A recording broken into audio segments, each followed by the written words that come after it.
Assalamualaikum warahmatullahi wabarakatuh. Perkenalkan, nama saya Fajar Rizky Sasana dari lokal 2A D3 Akuntansi dengan NIM 2201072012. Baiklah, saya di sini akan menjelaskan tentang video tugas perbankan tentang deposito. Yang pertama itu pengertian deposito. Deposito adalah salah satu jenis investasi yang dilakukan dengan menyetorkan sejumlah dana ke bank atau lembaga keuangan lainnya untuk jangka waktu tertentu. Dana yang disetorkan ini akan dikelola oleh bank atau lembaga keuangan dan akan menghasilkan bunga yang dibayarkan kepada pemilik deposito. Deposito umumnya dianggap sebagai investasi yang relatif aman karena memiliki risiko yang lebih rendah dibandingkan dengan investasi lainnya seperti obligasi ataupun saham. Nah, selain itu, deposito juga memberikan kepastian dalam hal pengembalian dana dan bunga yang akan diterima oleh pemilik deposito. Jenis-jenis deposito terdapat beberapa jenis, ada dipilih oleh investor antara lain deposito berjangka. Jenis deposito ini memiliki jangka waktu tertentu, misalnya 1 bulan, 3 bulan, 6 bulan, ataupun 1 tahun. Nah, pemilik deposito tidak dapat menarik dana sebelum jangka waktu yang telah ditentukan berakhir. Nah, deposito berjangka umumnya memberikan bunga yang lebih tinggi dibandingkan dengan jenis deposito lainnya. Yang kedua ada deposito on call. Deposito ini memiliki jangka waktu yang lebih pendek dan pemilik deposito yang dapat menarik dana kapan saja yang dia mau sesuai kebutuhannya. Namun, bunga yang diberikan pada deposito jenis ini biasanya lebih rendah dibandingkan dengan deposito berjangka. Yang ketiga ada deposito falas. Deposito yang menggunakan mata uang asing sebagai dasar perhitungan bunga dan pengembalian dana deposito falas dapat memberikan keuntungan jika nilai tukar mata uang mengalami kenaikan. Yang keempat ada deposito syariah. Deposito syariah mengikuti prinsip-prinsip syariah dalam pengelolaan dan pembagian keuntungan. Deposito syariah tidak memberikan bunga, tetapi memberikan hasil yang telah disepakati. Perbedaan deposito berjangka, perbedaan utama antara deposito berjangka dengan jenis deposito lainnya adalah jangka waktu dan fleksibilitas penarikan dana.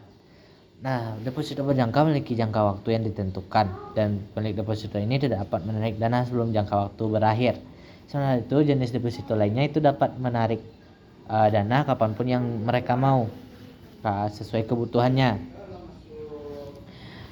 Selanjutnya itu mekanisme pembukaan dan pencairan deposito. Untuk membuka deposito, langkah-langkah umum yang perlu dilakukan adalah memilih bank atau lembaga keuangan yang akan digunakan untuk membuka deposito, menentukan jenis deposito, jangka waktu, dan jumlah dana yang akan disetorkan. Yang selanjutnya mengisi formulir pembukaan deposito dan melengkapi persyaratan yang diminta oleh bank atau lembaga keuangan tempat kita membuka deposito tersebut. Nah, yang selanjutnya itu menyetorkan dana sesuai dengan jumlah yang telah ditentukan. Untuk pencairan deposito, langkah-langkah yang perlu dilakukan adalah melakukan pemberitahuan kepada bank atau lembaga keuangan mengenai niat untuk mencairkan deposito.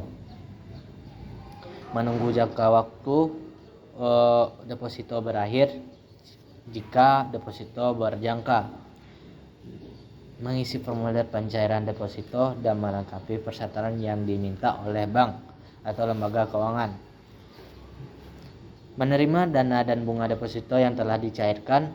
Selanjutnya, perbedaan antara deposito berjangka dan sertifikat deposito.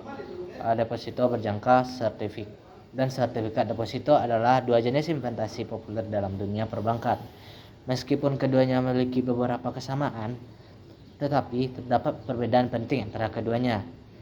Yang pertama itu pencairan dana. Perbedaan utama antara deposito berjangka dan sertifikat deposito terletak pada pihak yang melakukan pencairan dana. Pada deposito berjangka, pencairan dana dilakukan oleh pemilik deposito, sedangkan pada sertifikat deposito, pencairan dana dilakukan oleh pemegang sertifikat. Selanjutnya itu perbedaannya itu status kepemilikan. Sertifikat deposito tidak memiliki status kepemilikan, sedangkan deposito berjangka memiliki status kepemilikan yang dapat diperjualbelikan, dipindah tangankan, dan dijadikan agunan pinjaman. Selanjutnya yaitu perhitungan suku bunga. Nah, di perhitungan suku bunga juga memiliki perbedaan antara deposito berjangka dan sertifikat deposito. Pada deposito berjangka, perhitungan dan pembayaran bunga dilakukan saat waktu jatuh tempo tiba sesuai kesepakatan di awal. Sedangkan pada sertifikat deposito, nasabah dapat menentukan kebesaran bunga yang akan dicairkan saat pokok deposito diberikan atau pencairan bunga saja. Nah, kegunaan dari deposito itu deposito berjangka umumnya digunakan untuk investasi jangka panjang, sementara sertifikat deposito lebih sering digunakan untuk tujuan jangka pendek seperti jaminan kredit, dan lain-lain. Selanjutnya itu pembaharuan otomatis. Deposito berjangka dapat diperpanjang secara otomatis, sedangkan sertifikat deposito tidak memiliki fitur pembaharuan otomatis. Pembuatan dan perhitungan bunga deposito untuk membuat deposito berjangka atau sertifikat deposito, Anda perlu menghubungi bank pilihan Anda dan mengikuti prosedur yang ditetapkan. Setelah deposito atau sertifikat deposito Anda jatuh tempo, Anda dapat melakukan perhitungan bunga dengan rumusnya seperti setoran per pajak tambah profit dari bunga deposito kurang jumlah pajak deposito.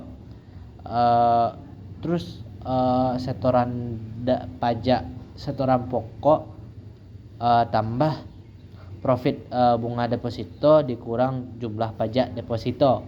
Pastikan kita telah menghitung terlebih dahulu profit dari bunga deposito serta jumlah pajak deposito sebelum menggunakan rumus atas.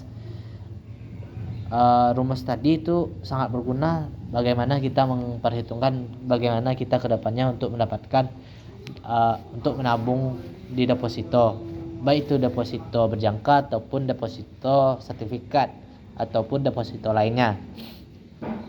Nah, beberapa bank juga menyediakan kalkulator deposito yang dapat membantu Anda dalam menghitung bunga deposito. Di deposito ini dapat juga beberapa keuntungan yang lebih dari tabungan dengan bank yang lainnya,